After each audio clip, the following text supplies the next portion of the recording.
Hello there, अस्सलाम वालेकुम all of you and welcome back to the channel. आज का हमारा टॉपिक है, हम सीखेंगे डोंट माइंड मी। ये जो इंग्लिश एक्सप्रेशन है, इसका क्या मतलब है और इसको कैसे यूज़ करते हैं।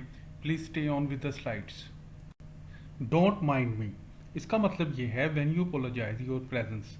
मतलब ये, जब आप ऐसा फील करें कि आपको किसी जगह पे नहीं जाना चाहिए था, आप अचानक से चले गए, या आपको ऐसी बात नहीं करनी चाहिए थी, या आपको ऐसा काम नहीं करना चाहिए, या आपको ऐसे नहीं पूछना चाहिए, तो उस सिचुएशन के अंदर ये जो इंग्लिश एक्सप्रेशन है डोंट माइंड मी का इस्तेमाल करते हैं। मिसाल के तौर पे, आपके अम्मी अबू कमरे में कोई ज़रूरी बात कर रहे थे और आप अचानक से अंदर एंटर हो जाते हैं, तो आपको फील होता है कि नहीं यार, मुझे इन्हें डिस्टर्ब नहीं करना चाहिए था, तो वहाँ पे आप यूज़ करेंगे डोंट माइंड मी। अब हम इसके सेंटेंसेस देखते हैं ताकि ये हमें मज़ीद जो है क्लियर हो। अब देखिए, जैसा कि मैंने आपको बताया कि आप अचानक से कमरे में दाखिल हो गए, मिसाल के तौर पे, please don't mind me, I just lost my keys somewhere here in. को हो जी, माइंड ना करना, मेरी मेरी कीज़ यहाँ पे कहीं पे घूम गई हैं, तो मैं वो देखने के लिए आया था। इसी तरह हम ये भी कह सकते हैं don't mind me if I call you in the morning. क्या आप बुरा तो नहीं मानेंगे अगर मैं आपको सुबह के टाइम कॉल करूं।